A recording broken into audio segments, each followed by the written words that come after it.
I'd like to begin by sharing a poem from Danusha Lamiris called Small Kindnesses.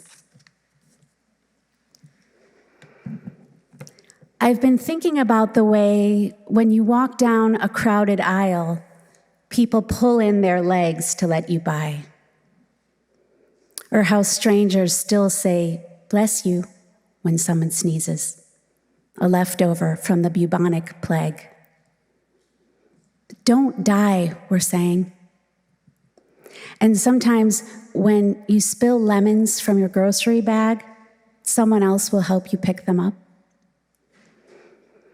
Mostly, we don't want to harm each other.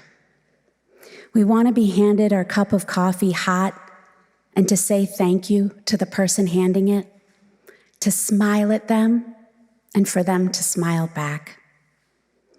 For the waitress to call us honey when she sets down the bowl of clam chowder, and for the driver in the red pickup truck to let us pass.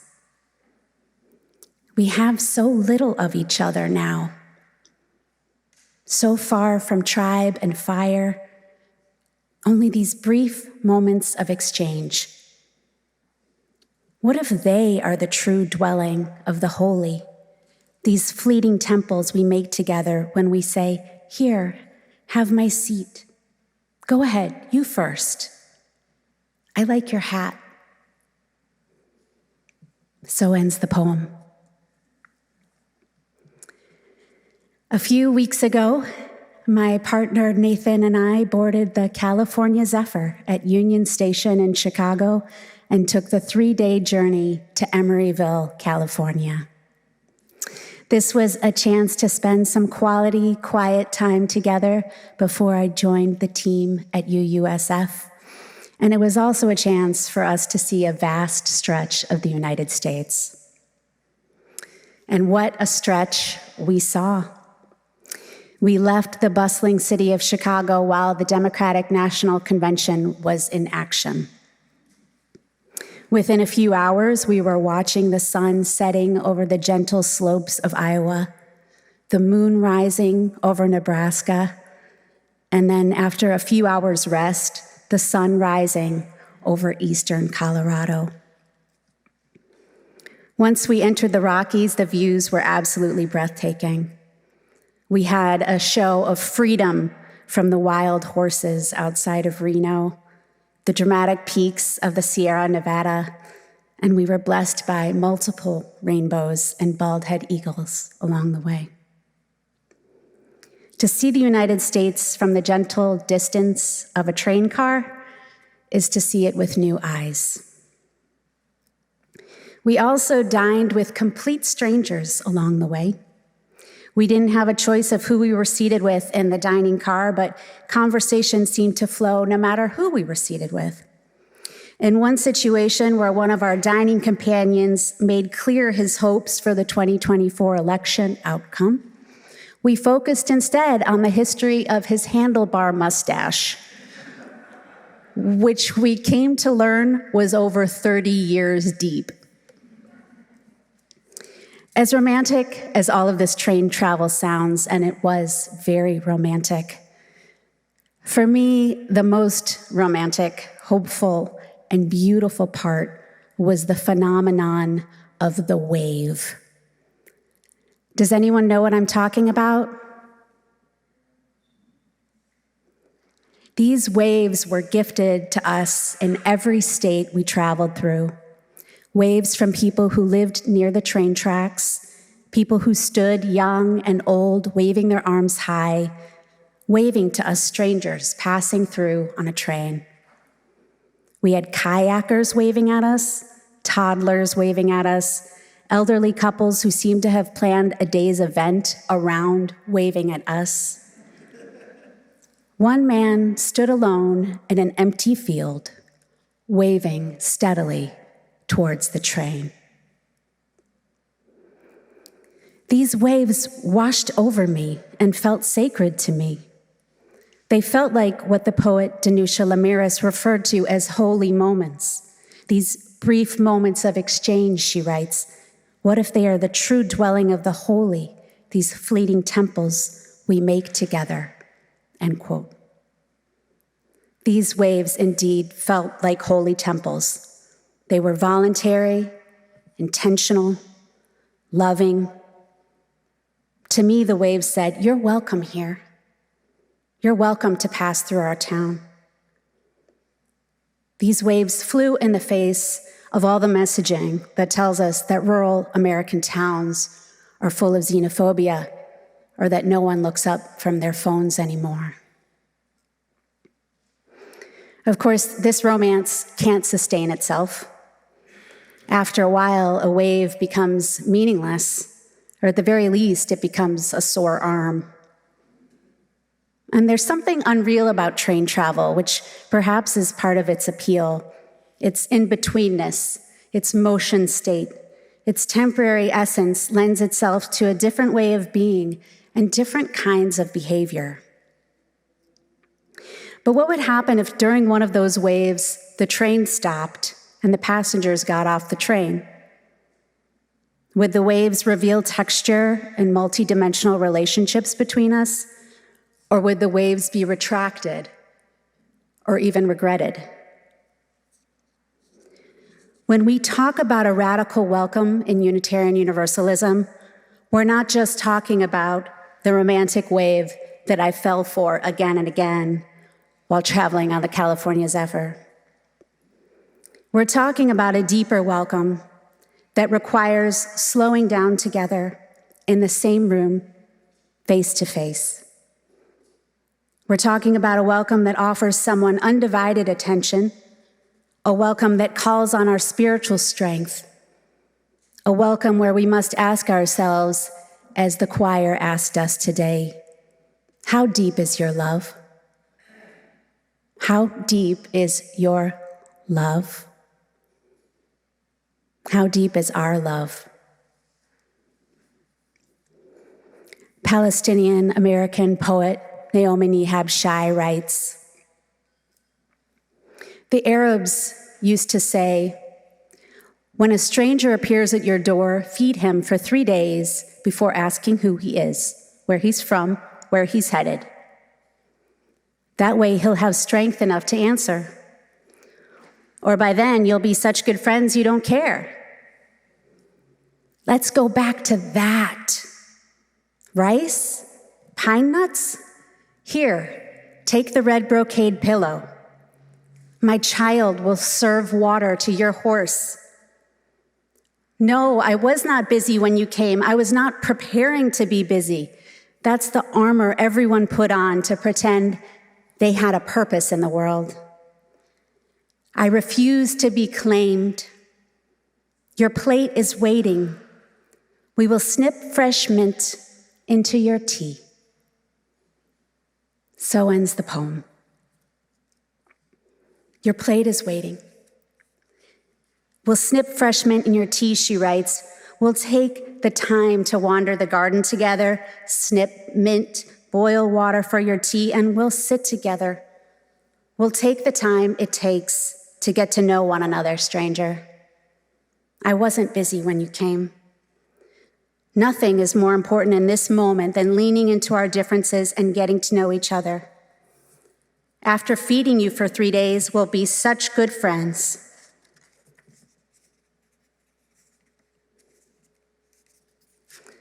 We won't care about our differences.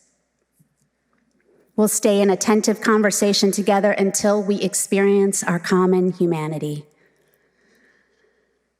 And it doesn't have to take 3 days. It really doesn't. Even an hour of time with someone outside your echo chamber can be transformative. In seminary last year, I was given an assignment to participate in an activity with Unify America. Does anyone know Unify America? Okay, exciting. You're about to. Unify America is a nonpartisan nonprofit, and on their website they say their mission is to create interactive experiences to help people bust out of their bubbles, build civic muscles, and work together to tackle our country's biggest challenges. My assignment was to answer a series of questions about my values and political leanings and trust that they would match me with my polar opposite for a lively hour on Zoom. If I were told ahead of time that I'd be spending time in a one-to-one video conference with a heterosexist, COVID-denying, climate change-denying, Second Amendment-obsessed man based in Salt Lake City, I might not have slept the night before. So it's a good thing I had no surface knowledge of the man I'll call Larry before joining him in the Unified Challenge session. Going into the challenge with Larry, I expected to meet someone tight and combative, and I also expected to meet a supporter of our former president. Larry was none of these things. His disposition was calm. He was a kind and thoughtful communicator. The questions that appeared on the screen in front of us were well crafted. The challenge placed an emphasis on the end goal regarding issues such as affordable housing and reproductive rights. We were given guidance to stay away from discussions of tactics, and both Larry and I honored that guidance. There are multiple times Larry and I were aligned at the surface level. We recognized that we wanted some of the same things in the end, and that low-hanging fruit increased the comfort between us while we respectfully disagreed on the ways we might reach those goals as a society. This experience with Larry opened my eyes to how little time I spend talking with people who have radically different political perspectives than mine. It opened my eyes to how necessary it is that I do this as often as possible if I want to live out the liberative love at the center of our faith. I don't want our faith to be an echo chamber. I don't want us all to have identical ballots or for any of us to feel uncomfortable about having different political or religious perspectives for that matter. Even though I elected not to lean in with our mustachioed companion on the California Zephyr, I would love to see our faith become a true laboratory for spiritual practices that help us lovingly enter disagreements and conflict with each other and the world beyond this sanctuary. And I want to retract something. I introduced Larry to you in a certain way for dramatic effect. I used labels and isms, and that's not how I want to introduce anyone. Anyone. I might as well be describing Nasruddin's coat, as we heard in the story from Reverend Laura. What I really want to say is that I experienced Larry as a kind, thoughtful person who is devoted to the teachings of Jesus as he understands Jesus. He's an excellent listener, and he's someone who seems to care about the well-being of people beyond his own community and demographic, including his trans family member from whom he is estranged. My experience in the Unify America Challenge recalls Chimamanda Ngozi Adichie's TED Talk, The Danger of a Single Story. In her talk, Adichie reflects on the danger of a story that limits our understanding of a person or community. She cautions us against stories that are short-sighted, shallow, and one-dimensional. She encourages her audience to go deeper and broader when constructing a story about oneself and to probe more when learning about another. When reflecting on her American college roommate's perception of her as a Nigerian woman, Adichie shares, "In my roommate's single story, there was no possibility of Africans being similar to her in any way, no possibility of feelings more complex than pity, no possibility of a connection as human equals." Through poignant examples such as this one, Adichie shows us how these shallow conceptions of one another break down our society by robbing people of their dignity and full humanity. These single stories emphasize our differences as opposed to our similarities. Adichie reminds us that textured stories can empower and humanize and also repair broken dignity. She imagines a world where her college roommate was well-versed in Nigerian culture, and how many more stories must be told for that to happen. So part of practicing a radical welcome must be asking someone to tell you their story. Not their status or their credentials, but their story. And as soon as you start to see someone as all good or all bad, know this: you don't have the whole story. And we need to keep in mind that it's vulnerable to share one's story, and even more so if you don't think you'll be generously heard. And I think that's part of why we come together each Sunday, to generously share our stories, to generously hear each other's stories, and also to share in ancient stories and stories from voices beyond our community, so we can feel connected to our ancestors and wider community while we weave our textured, pluralist, Unitarian Universalist fabric. So again, we're talking about the intentional practice of a radical welcome, grounded in liberating love, a welcome that requires slowing down together face to face. We're talking about a welcome that offers someone undivided attention, and Richard talked about this in his reflection as well. Undivided attention, a welcome that calls on our spiritual strength, a welcome where we share our own story and listen deeply to someone else's story. And there's a softening that needs to happen, because hardness is not welcoming, it's not helpful in welcoming someone or when sharing stories. This softening is part of the spiritual practice too. When I was training to be a hospital chaplain, one of my mentors used to say, soft front, strong back. He was quoting Zen Buddhist Roshi Joan Halifax. Halifax describes it this way: all too often, our so-called strength comes from fear, not love. Instead of having a strong back, many of us have a defended front, shielding a weak spine. In other words, we walk around brittle and defensive, trying to conceal our lack of confidence. If we strengthen our backs, metaphorically speaking, and develop a spine that's flexible but sturdy, then we can risk having a front that's soft and open, representing choiceless compassion. The place in your body where these two meet, strong back and soft front, is the brave, tender ground in which to root our caring deeply. End quote. So we soften ourselves for this radical welcome, and we cultivate brave, tender ground, and we continue to ask, how deep is this love of Unitarian Universalism? How deep is our love?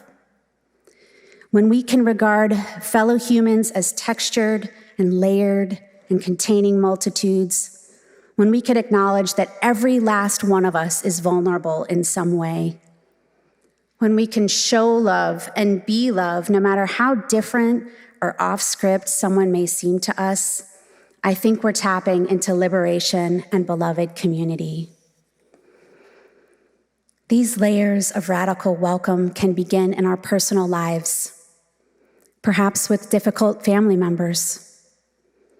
Then our welcome can expand in the church community, the workplace, our neighbors, folks beyond our immediate community, strangers on the street, the guests we welcome at our winter shelter. Maybe then you're ready to try an exercise like Unify America. Anyone? Couple hands. And depending on how that goes, perhaps you start participating in restorative justice circles, anti-racist spaces, and other spaces where courageous conversations are happening. And one day, maybe even very soon, you might find yourself walking outside our door to Faithful Fools and the Tenderloin, because there's nowhere else you'd rather offer your radical welcome. So this month, as we contemplate the idea of invitation as a congregation, I invite you to consider the strength and reach of your invitations, as well as the welcome that follows your invitations.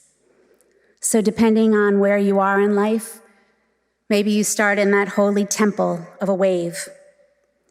You wave at the train. Here in San Francisco, you can wave at Mooney. If not obviously, which might be a little odd, you can do so silently and symbolically. And over time, this spiritual practice I've been talking about, eventually there will be fewer strangers and warmer, more meaningful welcomes in your life, in all of our lives. More taking off our armor and making time to connect. Mint snipped in the garden, pots upon pots of tea. You may become someone who's so gifted at welcoming that it will resonate for a lifetime. Over time, these radical welcomes become shining jewels in our cosmic net, the container in which we all dwell and where all are held in liberating love. May we make it so. May it be so. Amen.